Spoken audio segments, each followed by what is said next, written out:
እናቴ ትቆጣኛለች። ፕሮፌሽናል ፋይት 10% ለትኬት ተሰጥቶኝ ካላደረኩ እናቴ ትቆጣኛለች ማለት ነው። ግን ሴዶና ጆኒ ተጣሉ የሚል በሐዲስም በመጽሐፍ ቅዱስም አምጣልኝ ማስረጃ አምጣልኝ እንጮታለሁ። አርቲስት ሄኖክ ምንድነው የሆነው?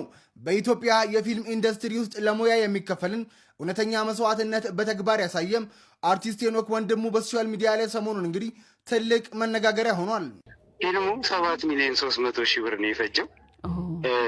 በደንብ በኦዲት ተሰርቶ ምን ብሎ 3,400,000 ብሩ ህዝብ አገዘኝ። የጠየቁት ህዝብ የማላውቀው ህዝብ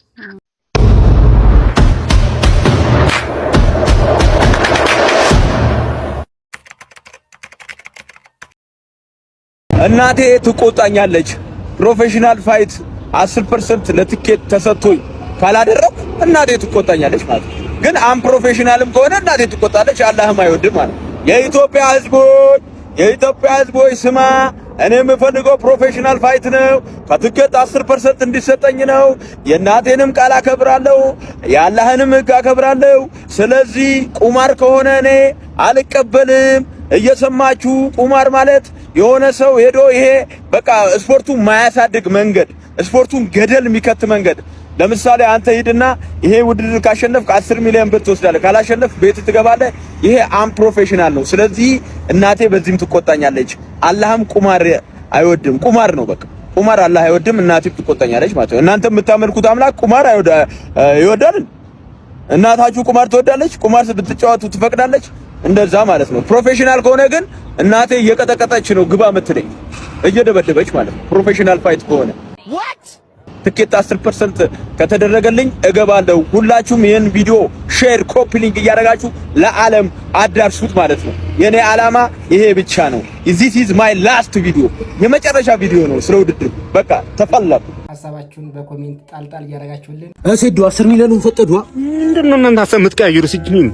እኔ አልጮትም። በቃ ሲጀመር ይኸውልህ በሃይማኖትም ጠያይቄ ነበር። አይሆንም። እስቲ አንተ ሴዶና ጆኒ ተጣሉ የሚል በሐዲስም በመጽሐፍ ቅዱስም አምጣልኝ ማስረጃ አምጣልኝ እንጮታለሁ። ፈርቼ እነሱን የፈሩት ይኸውልህ ማዘር አትስማ ብዬ ተናግሬ ነበር። ይኸውልህ ጌችና ጆኒ ሄደው ለማዘር እንደነገሯት ደርሼበታለሁ። እኔን ለማስወጣት ማለት ነው። ፈርተውኝ አበሻ እዚህ ጋር ይስማ። እኔን ፈርተውኝ ማለት ነው እንዳልገባ ከውድድሩ ለማሰናበት ማይደረገው ሴራ የለም። ይኸውልህ እና እኔ አልጮትም። በቃ ወርገ ቢዘንብልኝ እኔ አልጮትም።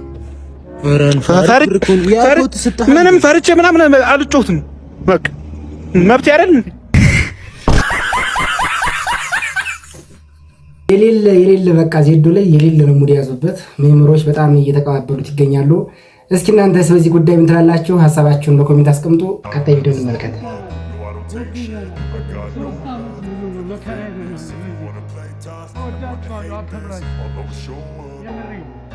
I don't ever slow up, no I don't take shit. I got no love for the fakeness. If you wanna play tough and wanna hate this, I'll always show up and make a statement. I don't ever slow up, no I don't take shit. I got no love for the fakeness. If you wanna play tough and wanna hate this, I'll always show up and make a statement. Everything I do so instinctive and so passionate. Every word I'm አርቲስት ሄኖክ ምንድነው የሆነው? በኢትዮጵያ የፊልም ኢንዱስትሪ ውስጥ ለሙያ የሚከፈልን እውነተኛ መስዋዕትነት በተግባር ያሳየም አርቲስት ሄኖክ ወንድሙ በሶሻል ሚዲያ ላይ ሰሞኑን እንግዲህ ትልቅ መነጋገሪያ ሆኗል። ሄኖክ ፈረጃ የተሰኘውን አዲስ ፊልሙን ለተመልካች ለማብቃት ያለፈባቸው 7 ዓመታት በትዕግስትና በጽናት የተሞሉ ነበሩ።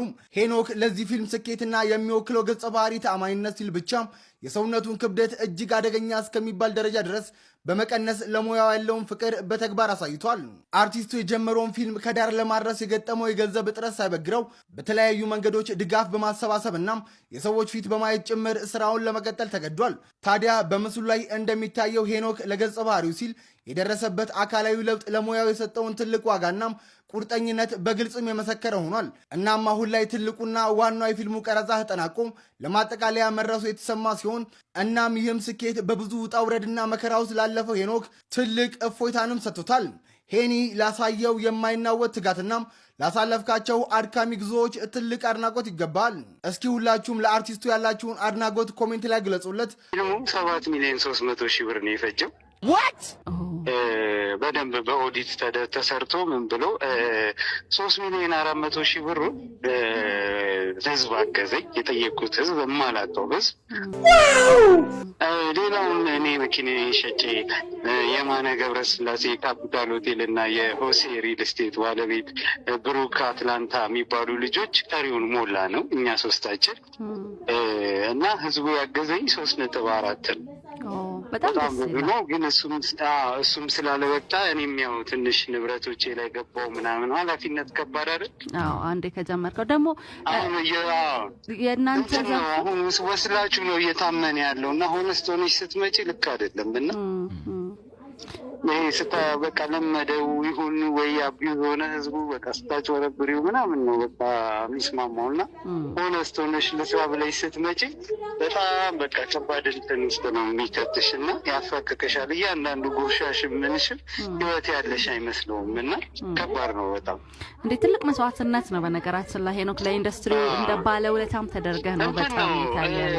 አሁን እኔ መስዋዕት መሆን ነው የፈለግኩት። ፊልም እኮ ምናልባት የጠነዛ ሊሆን ይችላል። አይሆንም ታው አይ ምሳሌ ነው የምልሽ። ግን ያለፍኩበት አድቬንቸር ለኔ በቃ ትክክለኛ ትምህርት ቤት ነው ብታይ እና አሁን ሌሎቹም አርቲስቶች ምናምን ብዙ አይዲያ ያላቸው፣ ብዙ ዳይሬክተሮች ብዙ አይዲያ ያላቸው፣ ብዙ አክተሮች ብዙ አይዲያ ያላቸው፣ ብዙ የፊልም ጸሐፊዎች ብዙ አይዲያ ያላቸው እንደዚህ እንደኔ አግዙኝ ብለው አይዲያ ይዘው ሲመጡ በእኔ ይብቃ ማሸማቀቁ። እኔ ተወጥቼዋለሁኝ፣ ፐርሰናል ነገሬ ውስጥም ገብቼ ተወጥቼዋለሁኝ። ግን እነዚህ ሰዎች በጣም ትልልቅ አይዲያ አላቸው። እንደው እኔ መንገድ ከፍቼ መጥተው እነሱ ሲጠይቁ ያግዟቸው ከልብ ነው የሚመጡት እና እንደው እኔ ላይ ሀፕን ያደረገው ነገር እቺ ትንሽ አቢዩዝ ማድረጓ ሌሎቹም ይመጣሉ አይዲያ ይዘው ወደፊት ምናምን አክሴፕት ቢያደርጓቸው ብዬ እጸልያለሁ። እንደውም ጥሩ መንገድም የጠረክ ነው ይመስለኝ ሄኖክ። አሁን ሰርተህ ጨርሰህ ማሳየትህ በራሱ ሌሎች ሲሄዱ በኮንፊደንስ እንዲሄዱም ያደርጋል። እንደምነግርሽ እኔን አያግዙኝ አርቲስቱ እኔን አያግዘኝ፣ ግን የግድ ማገዝ የለበትም። ገብቶሻል? አዲስ ነገር ስለሆነ እኔም በሱ ቦታ ብሆን ላላግዝ እችላለሁ፣ ጥዬ ሊይዝ እችላለሁ። ግን በቃ በጣም ፊልም የሚያድገው በጣም እኔ እውነቴን ነው የምነግርሽ፣ አርቲስቱ እንዝላል ይመስላቸዋል ብዙ ሰው ስላልሞላለት ነው። ብዙ አይዲያ ያለው ውስጡ ገብቶሻል? አሁን የተናቀው ፊልሙ ስላልሞላለት ነው፣ ሀሳቡን የሚገልጽበት በጀት ስለሌለው ነው። በትንሹ ዲያሎጎች የበዛቸው ፊልሞች ምናምን ለመኖር ከፊልሙ ላለመራቅ ነው የሚሰራው እንጂ ብዙ አይዲያ ቤቱ የከመረው አለ፣ ብዙ ባጀት የሚጠይቅ ገብቶሻል? እሱን ይዞ ወጥቶ አግዙኝ ሲል በቃ እኔ እንደተሸማቀቅኩት አያሸማጡት። መመለስም ይቻላል አይደል? አሁን አንዳንዴ በቢዝነሱ ላይ ብሩ ላይ ያሉ ሰዎች ብሩ ከወጣ በኋላ ይመለስልኛል ወይ ጥያቄ ነው የሚመጣው። ግን ቆንጆ ጥራት ያለው ስራ ከተሰራ ኢትዮጵያውያን ፊልም እርካታው እሱ ነው። እርካታው እሱ ነው። አሁን እኮ የሚሆነው ምንድን ነው? ዛሬ አንድ ብዬ ጀመርኩ አይደል ፊልሙ። አሁን ይሄ ባስገባው ገቢ ደግሞ የህዝብ ፊልም 2 እያልኩ 3 ምናልባትም እስከ ዕለተ ሞቴ ድረስ 50-60 ልደርስ ይችላል። ገብቶሻል? ህዝብ ፕሮዲውስ ያደረገው የመጀመሪያው ፊልም ደስ አይልም? በጣም ደስ የሚል ነው። ለዛሬ ያዘጋጀሁላችሁ ቪዲዮ ይህንን ይመስል ነበረ። ቪዲዮውን ከወደዳችሁት ላይክ፣ እንዲሁም ቻናሉን ሰብስክራይብ ያደረጋችሁ ቤተሰብ ሁኑ። በቀጣይ አዲስ ቪዲዮ እስከምንመለስ ድረስ በያላችሁበት መልካም ጊዜ